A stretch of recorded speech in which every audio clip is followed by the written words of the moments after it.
we are going to spend 5 to 10 minutes and to discuss the advantages, the opportunities we have in this generation. It is important that we know that the digital age to the church is an advantage. It's an advantage. Jesus Christ sends out the 120. And he says, don't take bags with you. Don't take extra shoes. Don't take any dress. Just walk to the lost sheep of Israel. Any house where you find a person of peace, stay there. Eat what they give you, drink, and so on and so on. A lot of us work 9 to 5 every other day. And even when we don't have work on Sunday, we pick a shift. So, so many of us are working 6 days and a half. The normal 6 days and half shift on Sunday, either in the morning or in the evening. So, if Jesus Christ said, let's just go, and when we find a person of peace, we settle there, we might not really have time to go, and we might not even know how to go. As a child, we used to eat in any neighbor's house back from school. So there was the clustering of children after school. So we close from school, we play football all our way from 2 o'clock to 3:30. We find ourselves at home for a 10-minute journey. But it took us 1 hour. Then all of us in that great noise, we find ourselves in Auntie Mary's house. All of the children are eating at Auntie Mary's house. Okay? Today we cannot do it. Immediately you hear that your child is Auntie Mary's house. They will poison my child. Okay? My child will get missing. Call the police. This is the society where we now live. Our children cannot spend the night at Auntie Mary's. We are not going to sleep. The advantage we now have with the digital system is that we are able to go without going physically. Is it an advantage? I don't know. Is it a disadvantage? I don't know. If we are going to use that method to substitute the actual evangelism, we might find ourselves in limitations. However, we have a few things I want us to discuss. Challenging facing the disciples today. The first one I had mentioned before I flip my slide, is that we have a majority of Christians who could make the sacrifice to come for face-to-face worship, but they choose to stay at home because Zoom is running and running well. All right? We also have the advantage that Stratford is offering an evening service for those who worked in the morning. So we have an active, ongoing online service at 7:30 where everybody can join. The only requirement is that you should have bread and wine at home.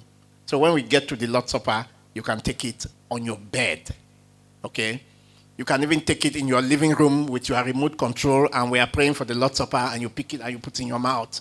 And you're so you you don't have to be physically dressed, sitting in the church and being a good man or a good woman. You can go around barefoot, no shoes, and still take the Lord's Supper at home.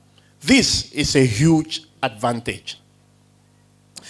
The solution is not abandoning technology, but bringing every aspect of digital life under the lordship of Christ. So God says, thou shalt not have any other gods before me, means that he would be jealous of your phone just like your wife would be, or your husband, who is discussing how his day went and you are scrolling. Okay? Your son is going to tell you how his day went, and you are scrolling. You are chatting with your ex-students meeting. You were in school together last 20 years, and that your friend who was your classmate 20 years ago has preeminence over your son who is trying to tell you how the day went. And you say, can't you see I'm on my phone? Stop disturbing. How many parents are saying that? Can't you see I'm on my phone now with auntie? Go and sit down. Go and get your food. It's in the kitchen. Don't trouble me. I'm tired. I just came back from work. And your child will quietly go. But the sand, the sea comes slowly in its wave and settles sand. And when it does that for 3 days, for 7 days, the sand keeps increasing. The sand banks keep increasing. Those who know what the waves bring sand, this is what you are doing. So it is waving itself and accumulating the sand. When it will build the bridge, it will be hard. This, my son, you have issues at school. You are not talking to me. It's his fault. Really. You are not talking to me. You are a big boy now because you turned 16. No. He's not talking to you because he turned 16. Because when he was 14 and trying to talk to you, you were scrolling. And he was like, the waves are floating and the sand is accumulating. So Christians are struggling with digital distraction. I have taught a lesson, and before I finished, somebody had Googled it and was ready to argue.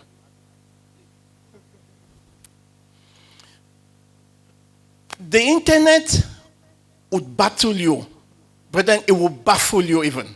If you stand here and you start saying things, and these children with their AI, you need to see me and them struggling on Sunday. Okay? They check everything. They do check everything. They check. By the time you spell Melchizedek and you forget the K, Manny will put it in the chat box that you forgot the K. Okay? It is a huge advantage, yet we have to walk circumspectly.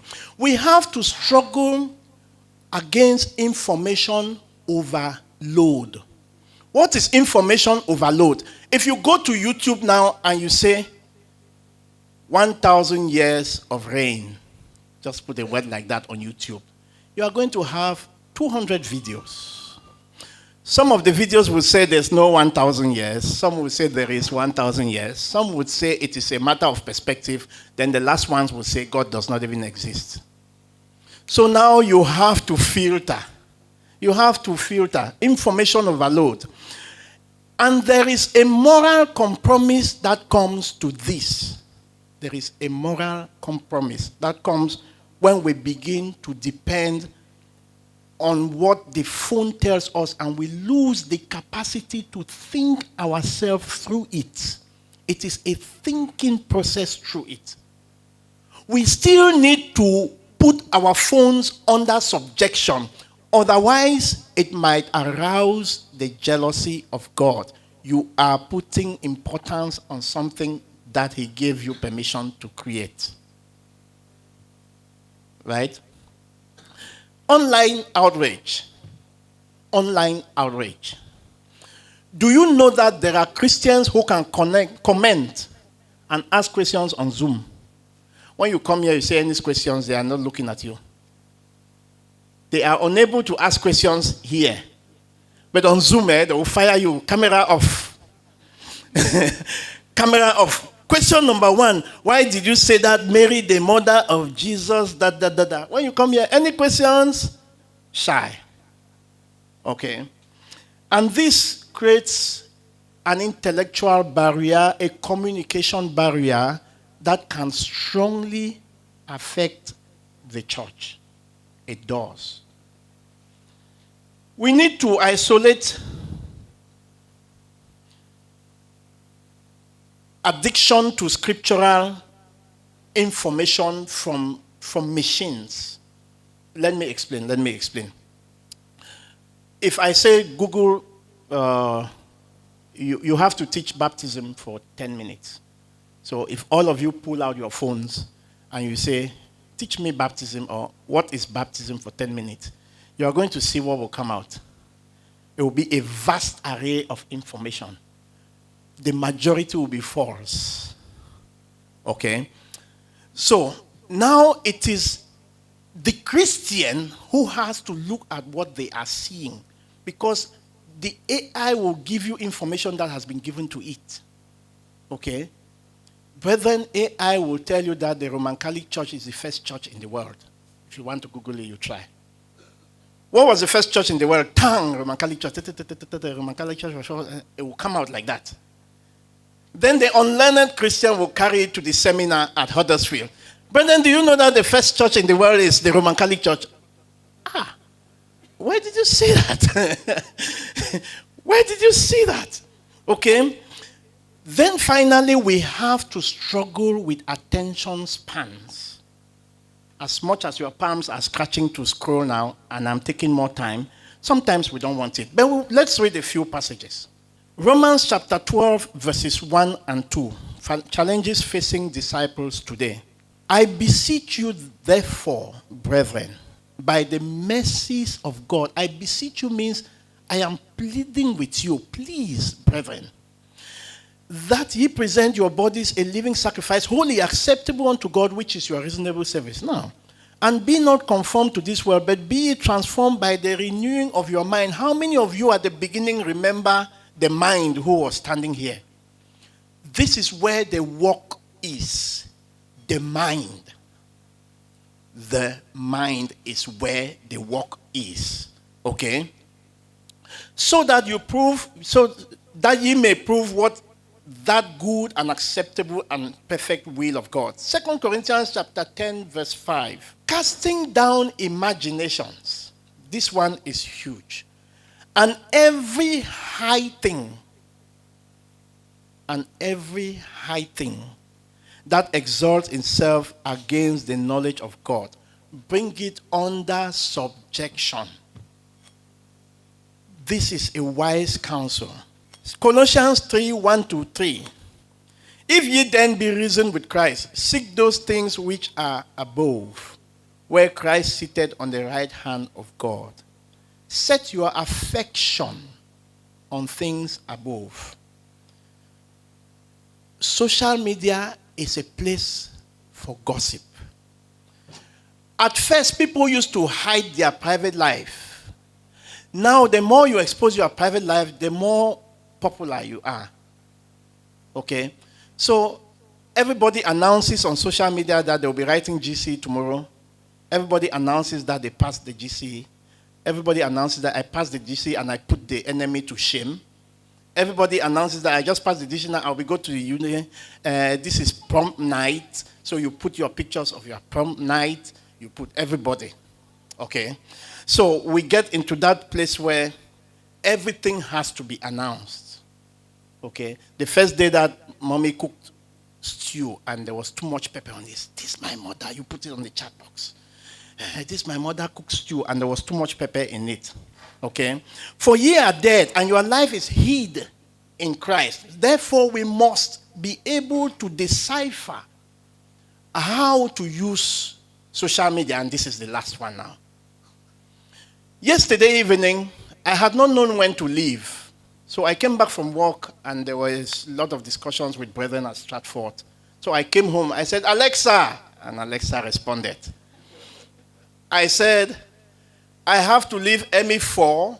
I'll be going to Cambridge. Then I go to Huddersfield. I have to be there by 9:45. What should my takeoff time be? Alexa, blink, blink, blink, blink. 236 miles. It will take you 5 hours, 40 minutes, and you'll be there at 9:45. Exactly. I was here at 9:45. It told me to leave at 4 o'clock. I left at 4 o'clock. I went to Cambridge and did what I was going to do and drove here, and I was here at 9:45. Alexa.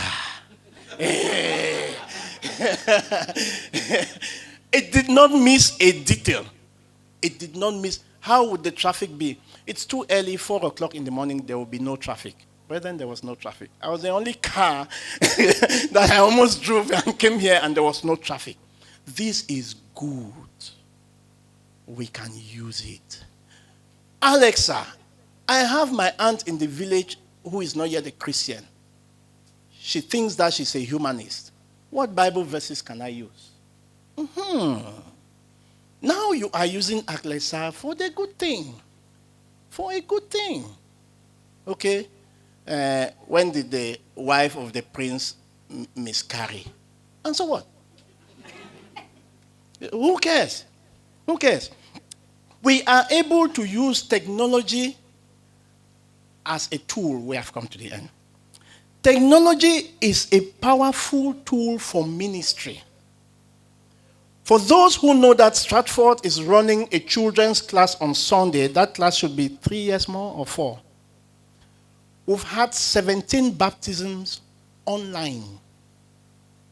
17 baptisms online. Children I have never met, and I'm meeting them today for the first time.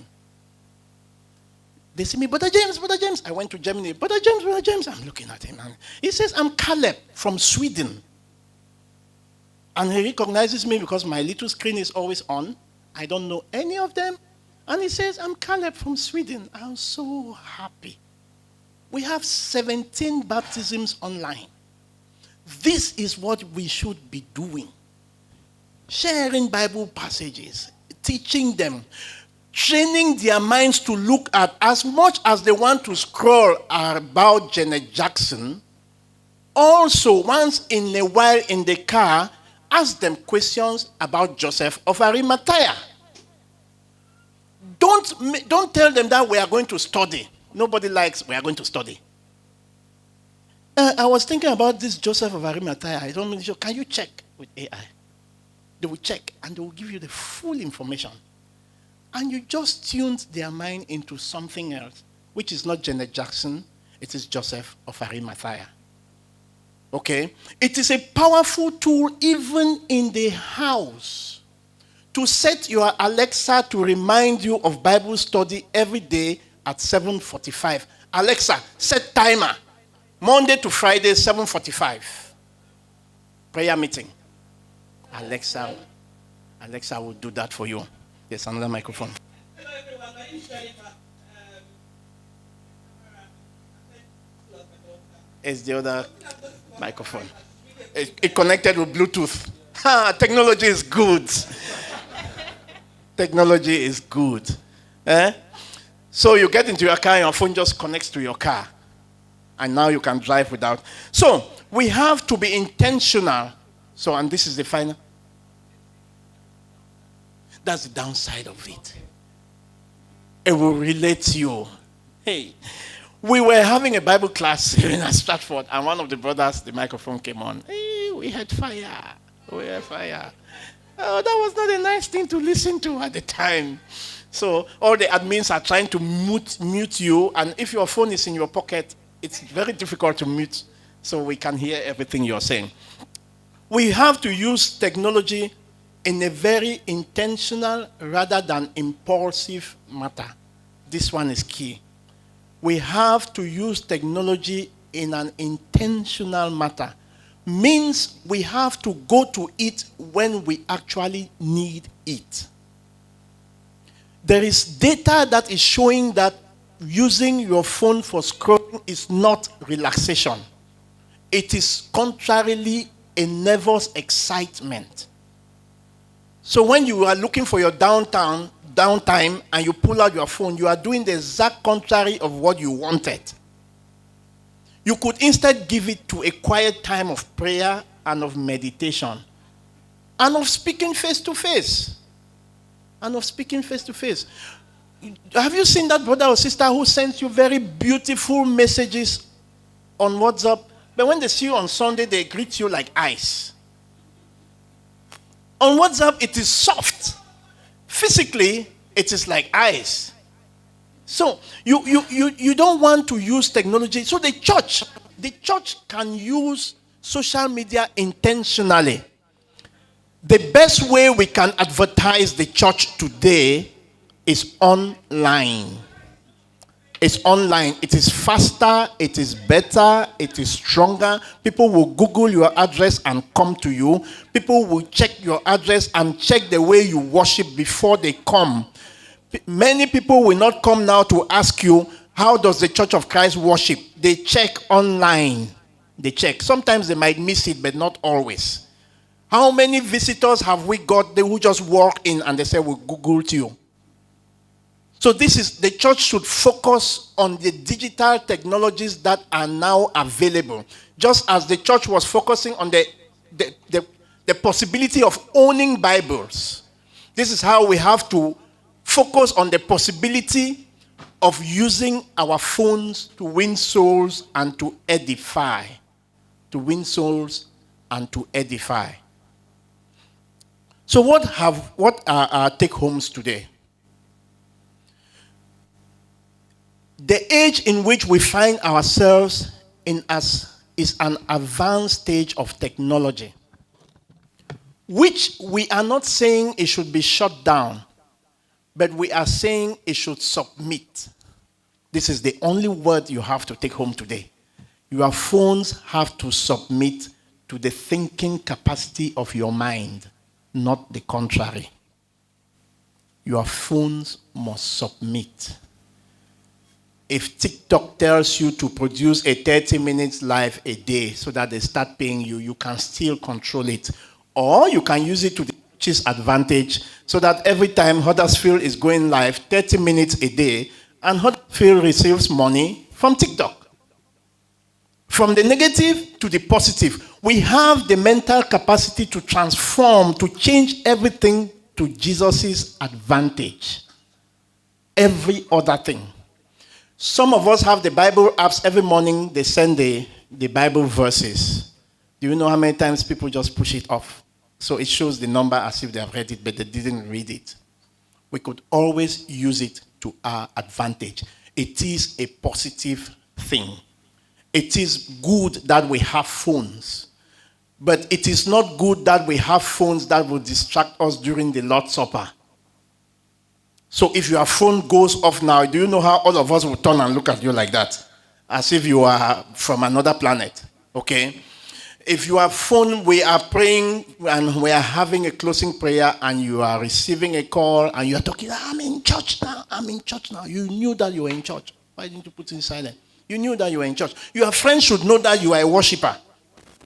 If your friends and co-workers are checking you during the hours of worship, you did not tell them that you are a worshiper. You didn't.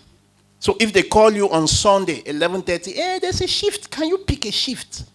I cannot pick a shift on Sunday, 11:30. I'm in church.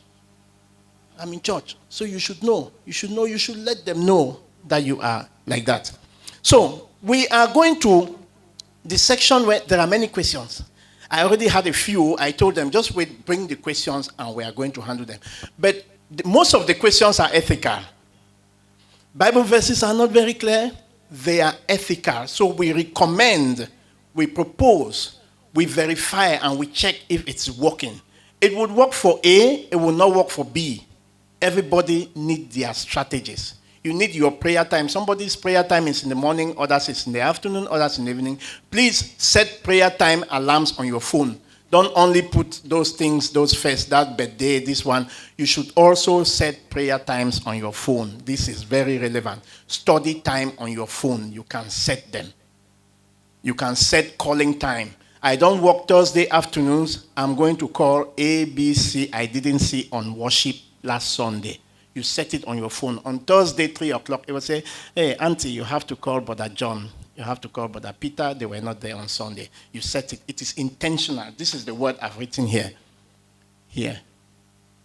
Use technology intentionally. It will give you what you give back to it. So that when you open Instagram, it will not give you those pictures they propose to you. It will give you the things you actually scroll.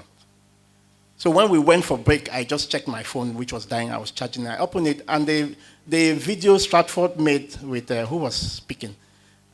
Alfred, popped up. That was the first thing I saw on my Instagram page. Stratford Church of Christ, and Alfred was talking. This is good. This is what the church should be doing.